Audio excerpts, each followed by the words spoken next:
Hello class 11th। आज जो है वो हम देखने जा रहे हैं कि आपकी जर्नल एंट्रीज में हमने जो बेसिक रूल्स पढ़े थे, जो जर्नल एंट्रीज के बेसिक रूल्स पढ़े थे, उनका एप्लीकेशन कैसे करते हैं। तो आपको पिछले क्लास में अगर कोई भी डाउट्स हो आप कमेंट बॉक्स में ज़रूर डालें and like subscribe and comment ज़रूर करते रहें। इससे हमको बहुत सपोर्ट मिलता है और हम मोटिवेट होते हैं कि आगे के हम वीडियोज़ आपके लिए बनाते रहें। तो आज हम आपको ये सिखाने जा रहे हैं कि किसी भी ट्रांजेक्शन में किस तरीके से आइडेंटिफाई करोगे कि कौन से अकाउंट्स हैं, इनको डेबिट क्रेडिट करके हम जर्नलाइज कैसे करेंगे एंड प्रॉपर फॉर्मेट में जर्नल एंट्रीज लिखने का तरीका क्या होता है। तो इसके लिए आज हम बहुत सारे ट्रांजेक्शन्स देखने जा रहे हैं, तो हमारे साथ बने रहिए। सबसे पहले मैंने यहाँ modern rule of the journalising लिखा हुआ है, ताकि आपको रिकॉल करने में अगर दिक्कत हो तो आप यहाँ से रेफरेंस लेते रहें। अगर आपको याद हो तो आप सिर्फ इतना ध्यान रखें कि आपके जो असेट्स हैं, एक्सपेंसेस हैं, लॉसेज हैं, इनको हमको अगर इनका इंक्रीज है, ये बढ़ रहे हैं, तो इनको डेबिट में डालना है। बाकी बेटा सब इसका ऑपोजिट हो जाएगा। अगर डिक्रीज क्रेडिट, लाइबिलिटी है, कैपिटल है, इनकम है, गेन है, तो अगर असेट का डेबिट इंक्रीज है तो लाइबिलिटी, इनकम, रेवेन्यू इनका ऑपोजिट है, उनका क्रेडिट इंक्रीज होगा। एंड किसी भी क्वेश्चंस को जब आप कर रहे हैं, कैश और बैंक अगर उसमें है, तो कैश और बैंक को देखने से ही दूसरा अकाउंट ऑटोमेटिकली आपके दूसरे साइड में चला जाता है। तो आपको जर्नल में ज़्यादा दिमाग यहाँ लगाने की ज़रूरत नहीं पड़ेगी।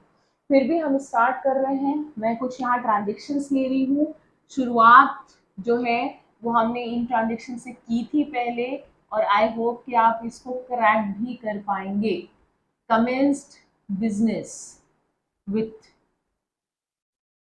अब ये कैश, बैंक कुछ भी हो सकता है, हम यहाँ कैश मान लेते हैं। कभी भी कमेंस्ड स्टार्टेड बिजनेस विथ, या owner introduced into business word इस तरह से लिखा हुआ है, मतलब हम बात कर रहे हैं इसमें दो कौन से अकाउंट हो गए। इसको हम कहते हैं कैपिटल, कैपिटल, एंड दूसरा बिजनेस में आपके कैश आ रहा है, तो कैश अकाउंट। अब आप अकाउंटिंग बिजनेस के पर्सपेक्टिव से करते हैं। आप बिजनेस हैं, ओनर एक सेपरेट पर्सन अकाउंटिंग के जो है वो प्रिंसिपल से माना जाएगा। तो जब ओनर आपको कोई भी कैपिटल दे रहा है, बिजनेस के लिए सोच कर देखिए आपका कैपिटल इंक्रीज हो रहा है। कैपिटल के इंक्रीज का साइड हमने यहाँ क्या लिख रखा है, ठीक, या फिर आपको याद भी होगा ये क्रेडिट में जाता है और कैश बिजनेस में आने की वजह से डेबिट में रिकॉर्ड होगी। दूसरा है purchase goods, purchase goods for rupees dash dash dash. तो अगर हमने यहाँ नहीं लिखा कि आपने उधार में परचेज किया है, आप इसको कैश परचेज कंसिडर करोगे। दूसरी चीज, कभी भी गुड्स खरीदे जाते हैं, मैंने पिछली क्लास में भी बताया था, गुड्स का मतलब ऐसी कमोडिटी जिसमें रेगुलर जो है वो आपका बिजनेस डील कर रहा है। सो आपने अगर परचेज गुड्स लिखा है तो हम परचेज अकाउंट लिखते हैं, एंड परचेज आपके लिए खर्चा है, खरीदोगे तो पैसा जा रहा है, और दूसरी तरफ आपका कैश अकाउंट है। अब आप परचेज एक्सपेंसेस हमेशा डेबिट होते हैं, तो परचेज डेबिट हो गया, और कैश का आउटफ्लो होने की वजह से कैश क्रेडिट हो गया।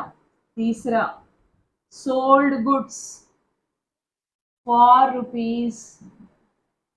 अब सोल्ड गुड्स, गुड्स आप परचेज करो परचेज अकाउंट, सेल करो sales account, goods return to someone, purchase return, goods return by someone, sales return. तो ऐसे ट्रांजेक्शन्स में कभी भी गुड्स नहीं लिखना है, ये पहले ही हम आपको सिखा चुके हैं। अब आपके दिमाग में आएगा गुड्स क्यों नहीं लिखना मैम।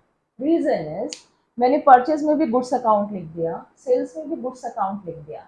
अब आप ये आइडेंटिफाई कैसे करोगे कि वेदर इट इज परचेज और सेल्स, है ना।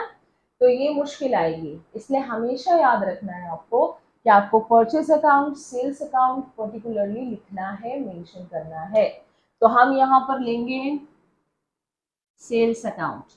अब सेल्स से आप जब भी सामान बेचोगे आपका कैश इंक्रीज हो जाएगा, और कैश का increase debit, and sales revenue होने की वजह से क्रेडिट हो जाएगा। नेक्स्ट हम ट्रांजेक्शन लेते हैं परचेज्ड गुड्स, सेम ट्रांजेक्शन नहीं है, फ्रॉम मोहन। हमने यहाँ पर नाम लिखा परचेज गुड्स फ्रॉम मोहन। अब गुड्स परचेज कर रहे हो तो इसके लिए कौन सा अकाउंट लिखना है, अभी अभी हमने बताया था आपको, फटाफट से सोच के बताइए, है ना। तो मैं समझ गई आपको आ गया ये परचेज अकाउंट हो गया। अब यहाँ कैश लिखे कि नहीं लिखे, तो इसके लिए एक बात यहाँ सुन लीजिए। जब भी आप कोई भी सामान खरीदते हो और उसके साथ मोहन, सोहन, रोहन नाम मेंशन है ट्रांजेक्शन में, नाम हम किसी का तब याद करते हैं जब हमको कोई उधार उसको देना हो या लेना हो, यानी ये क्रेडिट ट्रांजेक्शन माना जाएगा। तो यहाँ पर हम कैश बिल्कुल भी नहीं इन्वॉल्व कर रहे हैं, यहाँ मोहन लिखेंगे और मोहन के साथ अकाउंट नहीं लगाते, या मोहन अकाउंट लिखिए, वो आपकी इच्छा है। मैंने मोहन लिखा। परचेज जो है एक्सपेंस होने की वजह से डेबिट हो गया। आप किसी से भी अगर क्रेडिट में परचेज करोगे तो आपको उसको पैसे देने हैं, चुकाने हैं।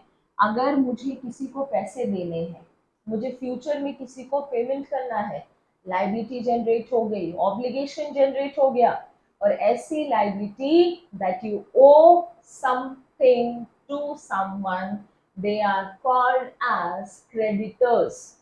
तो क्रेडिट परचेज आप जब भी करोगे क्रेडिटर्स क्रिएट होते हैं, और ये लायबिलिटी है। आपने अभी अभी लायबिलिटी क्रिएट की, ऑब्लिगेशन क्रिएट किया, क्योंकि आपने सामान जो है उससे खरीद कर आप लाए हो, आपकी जिम्मेदारी है कि आप उसको पैसे पे करो। क्रेडिटर होने की वजह से, लायबिलिटी बढ़ने की वजह से ये क्रेडिट में चला गया। और आप इसको ऐसे भी सॉल्व कर सकते हो, परचेज एक्सपेंस है, डेबिट, तो ये ऑटोमेटिकली क्रेडिट हो जाएगा। देन इसके अलावा हम कुछ और ट्रांजेक्शन अभी लिखने जा रहे हैं। Fifth is sold goods to Sohan. अब हमने फिर से नाम लिखा यहाँ फॉर रुपीज, इससे कोई फर्क नहीं पड़ता। For cash we have not written, amount mention किया है और अमाउंट के साथ हमने नाम लिख दिया। तो अभी अभी मैंने परचेज में बताया कि अगर हम नाम लिख रहे हैं और फॉर कैश नहीं लिख रहे, मतलब क्रेडिट ट्रांजेक्शन है। तो जब हम गुड्स सेल कर रहे हैं, नाम मेंशन कर रहे हैं, for cash we are not writing, साफ मतलब है कि ये क्रेडिट ट्रांजेक्शन है, उधार का ट्रांजेक्शन है। और हम किसी को सामान बेच रहे हैं, हमको पैसे फ्यूचर में मिलेंगे, हमने असेट क्रिएट किया डेटर, ये हमारा डेटर हो गया। तो हम यहाँ गुड्स सेल कर रहे हैं, सेल्स अकाउंट आ गया। और दूसरा आया सोहन, डेटर है, डेटर बढ़ रहा है, इंक्रीज हो रहा है, तो ये डेबिट में चला जाएगा। सेल्स रेवेन्यू होने की वजह से क्रेडिट साइड में मेंशन की जाएगी।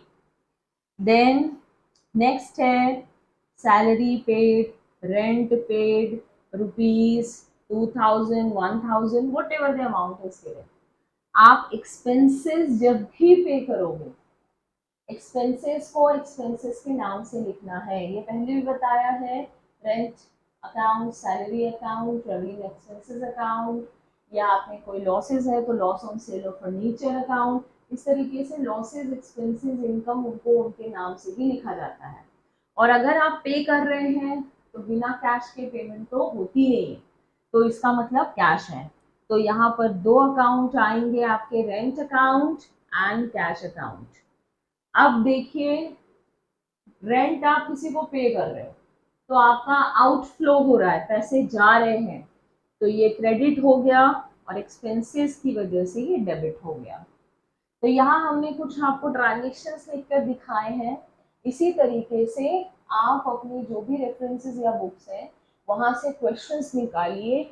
उनके सबसे पहले आपको आइडेंटिफाई करने की ज़रूरत है कि अकाउंट्स कौन से हैं, एंड देन आपको फिर उसको जर्नलाइज करना सीखना है, ये ज़्यादा ज़रूरी है।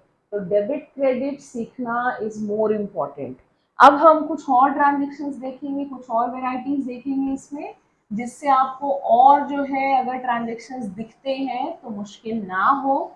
जैसे हम परचेज रिटर्न्स है वो देखेंगे, बैंडेड्स भी डिस्कस करेंगे, एंड इसके अलावा जो है आप कैश डिस्काउंट भी यहाँ पर मैं आपको अभी कुछ ट्रांजेक्शन्स में इंक्लूड करूँगी, जिससे आपको थोड़ी वेराइटीज जो है वो कवर हो जाएगी। तो अब हम 7th नंबर ट्रांजेक्शन पर हैं। इसमें है salary due but not paid. Next सबसे इंपॉर्टेंट चीज, कहीं कॉपी में आप लिख लीजिए, अगर एक्सपेंसेस ड्यू हो जाते हैं, ड्यू होने का मतलब क्या है? ड्यू होने का मतलब है आपके पेमेंट की डेट आ गई है, आपको अगर 31 मार्च को कोई पेमेंट करना है, 28 फरवरी को पेमेंट करना, वो डेट आ गई है तो ड्यू हो गया है। सो एक्रूरल कॉन्सेप्ट में आपने अकाउंटेंसी में पढ़ा होगा कि वंस रेवेन्यू इज रियलाइज्ड और अर्नड, ठीक, आपको इसको रिकॉर्ड करना है बुक्स में। इसी तरीके से एक्सपेंसेस अगर ड्यू हो जाते हैं, आपको उनको रिकॉर्ड करना है, whether you have paid it और नॉट। तो यहाँ पर हमने सैलरी ड्यू कर दी है, सैलरी अकाउंट तो आएगा, चाहे आपने पे किया हो या नहीं किया हो, तो ड्यू करते ही हम यहाँ सैलरी अकाउंट मेंशन करेंगे। अब पे कर देते तो कैश आता, पे नहीं किया, ठीक, तो अगर आप कोई खर्च पे नहीं कर रहे हो, आज नहीं तो कल तो आपको पे करना है, that means it is knocking outside your door, ये आउटस्टैंडिंग है, बाहर खड़ा होके वेट कर रहा, अरे मेरा पेमेंट करो, डेट हो गई है। तो आउटस्टैंडिंग, बाहर खड़ा खर्च है ये, इसलिए हम इसको आउटस्टैंडिंग के नाम से लिखते हैं। ये आपका आउटस्टैंडिंग सैलरी हो गई, और आउटस्टैंडिंग को हम O/S के नाम से भी लिख सकते हैं, एब्रिविएशन है। सो आउटस्टैंडिंग सैलरी यानी लाइबिलिटी, ऑब्लिगेशन टू पे। अब यहाँ पर सैलरी एक्सपेंस होने की वजह से डेबिट होगी, और ये लाइबिलिटी होने की वजह से क्रेडिट होगा, इंक्रीजिंग लाइबिलिटी है ये। इसी तरीके से हमने लिखा रेंट रिसीव्ड, तो रेंट रिसीव्ड आपने किया, रेंट अर्न आपने किया, it means rent received account लिखिए या आप रेंट अकाउंट लिखिए। एंड रिसीव कर लिया तो हाथ में आपके कैश आ गया, कैश आया, कैश आपका बढ़ रहा है, असेट अगर बढ़ेगा तो डेबिट, इनकम है तो क्रेडिट में हम इसको मेंशन कर देंगे। लेकिन आपने, इनकम है इंटरेस्ट, अर्न किया बट नॉट रिसीव्ड, ध्यान से देखिएगा, ये सब नए टर्म्स है आपके लिए। तो एक्सपेंस अगर ड्यू हो गया, एक्सपेंस अकाउंट आया, इसी तरीके से इनकम अगर अर्न हो गई तो इनकम अकाउंट आ जाएगी। आप रियलाइज करो मत करो, लेकिन if you have earned in this year, इसी ईयर का, इसी साल का वो इनकम माना जाएगा। तो यहाँ पर हम इंटरेस्ट अकाउंट लिखेंगे, इनकम है क्रेडिट होगा, और रिसीव होता तो कैश लिखते, लेकिन यहाँ आपको रिसीव नहीं हुआ, ऐसी इनकम जो कमा ले रिसीव नहीं हो, फ्यूचर में मिलेगी, उसको हम अक्रूवर्ड इनकम कहते हैं। So accrued interest account, and it is asset, क्योंकि ये फ्यूचर में आपको रियलाइज होने वाली है, फ्यूचर बेनिफिट जनरेट कर रही है, ठीक। तो यहाँ तक हमने जो नए वर्ड्स पढ़े हैं, हम एक बार उसको फिर से देख लेते हैं। Salary due but not received, ठीक, sorry, salary due but not paid. तो अगर आपने सैलरी ड्यू की लेकिन पे नहीं किया, ड्यू होते ही सैलरी अकाउंट आएगी, नॉट पेड के लिए हम आउटस्टैंडिंग सैलरी यहाँ लिखेंगे, मेंशन करेंगे। इसके अलावा interest earn but not received, तो अर्न कर लिया, इंटरेस्ट अकाउंट आ गया, और रिसीव नहीं किया, फ्यूचर में आप रिसीव करोगे, रियलाइज करोगे, अक्रूवर्ड इंटरेस्ट कहा जाता है, it is called as accrued interest account, that is asset, clear. अब जो है हम दूसरे ट्रांजेक्शन्स देखेंगे, दूसरे ट्रांजेक्शन्स करेंगे। हाँ तानी बोलो, क्यों चक्कर पकड़ कर रही हूँ, वीडियो पॉज करो।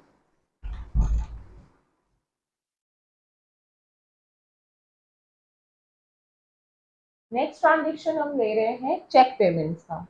Purchase computers and paid by cheque. हमने कंप्यूटर खरीदा, असेट खरीदा और पेमेंट चेक से किया। आपको याद रखना है चेक जहां भी आपको दिखेगा बैंक अकाउंट आएगा, क्योंकि चेक अगर आप डिपॉजिट करते हो आपका बैंक बढ़ता है, चेक से अगर आप पे करते हो आपका बैंक कम हो जाता है। तो यहाँ पर जो है वो कंप्यूटर असेट है। गुड्स खरीदते तो परचेज लिखते, असेट्स परचेज कर रहे हैं असेट का नाम लिखेंगे। सो कंप्यूटर अकाउंट एंड दूसरा चेक से पे करने की वजह से बैंक अकाउंट लिखा जाएगा। कंप्यूटर असेट है, खरीद रहे हो, बढ़ रहा है, सो डेबिट में चला जाएगा। एंड बैंक असेट है, कम हो रहा है, तो ये क्रेडिट में सिंपल चला जाएगा। ये आपका ट्रांजेक्शन है। इसी तरीके से नेक्स्ट है आपका सैलरी पेड इन एडवांस।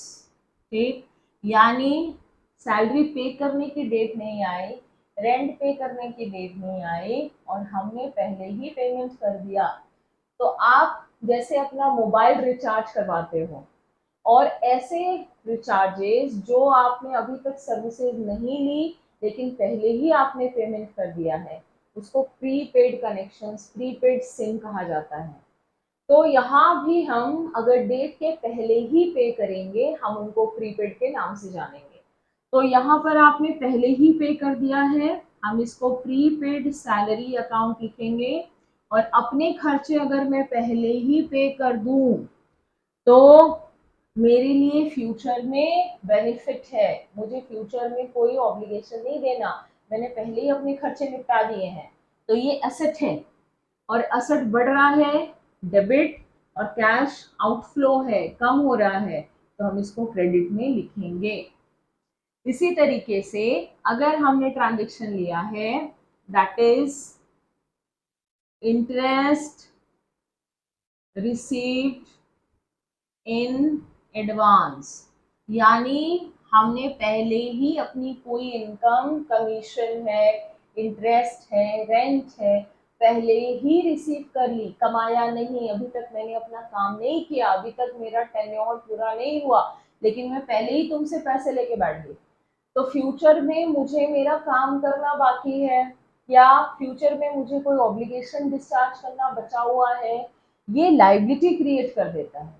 ठीक, और जो पैसे अभी तक हमने अर्न ही नहीं किए और पहले ही रिसीव कर लिया तो हम उसको अनअर्न्ड कहते हैं, यानी नहीं कमाया है। तो ये अनअर्न्ड इंटरेस्ट अकाउंट हो गया। एंड आपने रिसीव किया मतलब कैश तो आपके हाथ में आया है। सो अनअर्न्ड इंटरेस्ट लाइबिलिटी होगी, लाइबिलिटी का क्रेडिट बैलेंस है, और कैश जो है वो आपका आ रहा है, बढ़ रहा है, डेबिट बैलेंस में लिखा जाएगा। इसके अलावा अभी हमने एक्सपेंसेस और इनकम से रिलेटेड कुछ 4 नए नए नाम सुने। आउटस्टैंडिंग एक्सपेंसेस, साथ में उसको रिपीट करिए, आउटस्टैंडिंग एक्सपेंसेस। ठीक, ये याद रखना आपके लिए बहुत जरूरी है। आउटस्टैंडिंग एक्सपेंसेस क्या होते हैं? लाइबिलिटी होती है, यानी due date has arrived but not yet paid, due date आ गई आपने पे नहीं किया, तो expenses account and outstanding expenses account दो ओपन होते हैं। आउटस्टैंडिंग एक्सपेंसेस अकाउंट को हम जो है वो लाइबिलिटी कहते हैं। इसी तरीके से एक्सपेंसेस से रिलेटेड है प्रीपेड एक्सपेंसेस। प्रीपेड एक्सपेंसेस यानी ड्यू डेट के पहले ही अपने खर्चे जो है वो आपने चुका दिए, तो ये future advantage, future benefit create करता है, जिसकी वजह से ये असेट है। ठीक, याद रखना है हमको। एंड अक्रूअर्ड इनकम, अक्रूअर्ड इनकम का मतलब है income earn but not receive, यानी आपने इनकम कमा ली है लेकिन अभी तक हाथ में नहीं आई है, तो अर्न हो गई, इनकम अकाउंट, रेंट अकाउंट या इंटरेस्ट अकाउंट तो ओपन होगा ही होगा, साथ ही साथ अक्रूवर्ड इनकम अकाउंट ओपन होगा। और क्योंकि आप कमा चुके हो, फ्यूचर में आपको इसका बेनिफिट मिलेगा, तो ये असेट में काउंट होता है। चौथा है अनअर्न्ड इनकम। अनअर्न्ड इनकम का मतलब हुआ कमाया नहीं, पहले ही रिसीव कर लिया, इनकम रिसीव्ड इन एडवांस भी कहते हैं इसको हम। ठीक। तो अनअर्न्ड इनकम आपकी लायबिलिटी क्रिएट करता है। अब आपको ये जो है ध्यान रखना है कि कौन कौन से नए अकाउंट्स आपने यहाँ पर देखे या हमने यहाँ मेंशन किया। अब जो है हम नेक्स्ट ले रहे हैं बोरोड लोन। आपने लोन लिया, किसी से भी लोन लिया या फ्रॉम बैंक, आपने बैंक से लोन लिया। आप जो बैंक से लोन लेते हो तो बैंक लोन अकाउंट ओपन हो जाती है।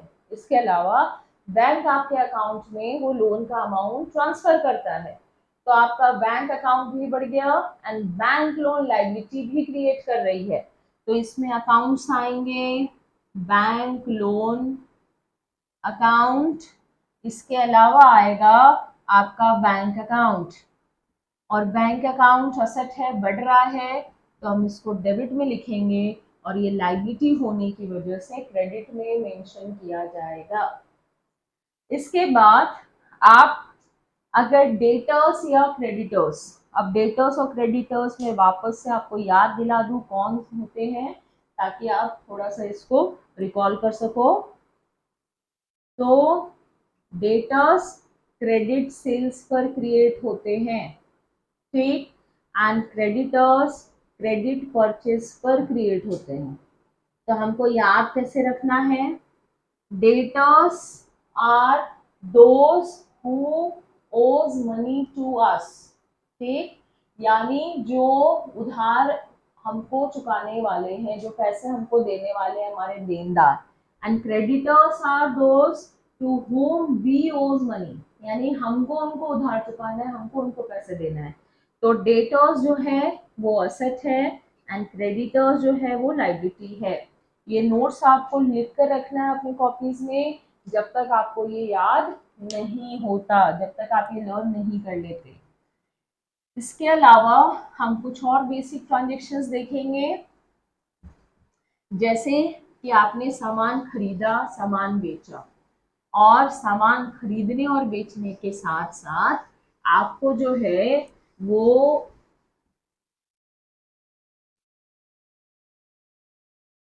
Purchase return, sales return mention करना है। कैसे आइडेंटिफाई करोगे कि परचेज रिटर्न कहाँ है, सेल्स रिटर्न कहाँ है? तो वो देखिए आप,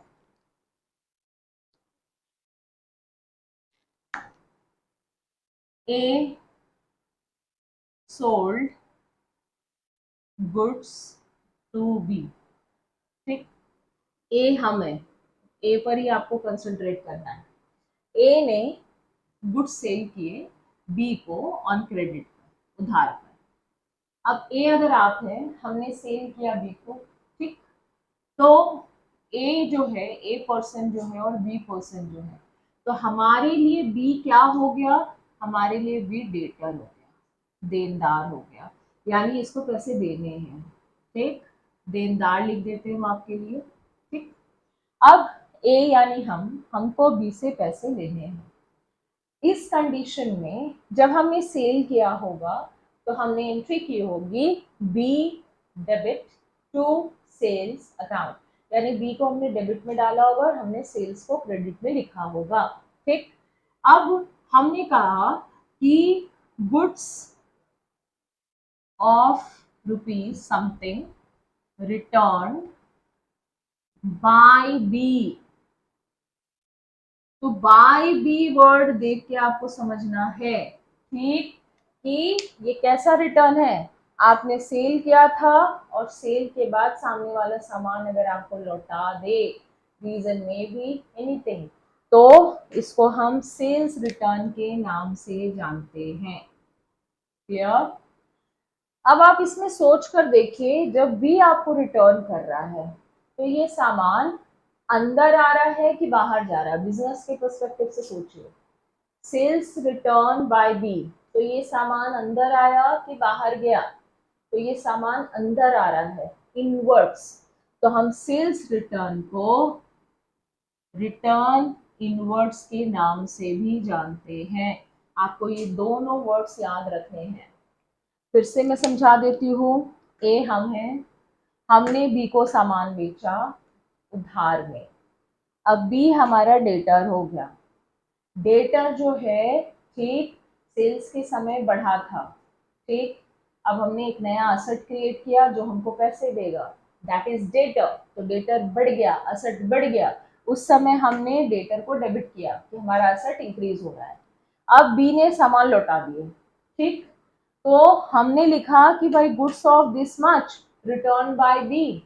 तो बी जब हमको सामान लौटा रहा है, समवन एल्स, किसी और से सामान जब लौटे, तो हम इसको क्या कहते हैं, सेल्स रिटर्न। बेचा था तभी तो सामने वाले ने लौटाया ना, तो सेल्स रिटर्न हुआ।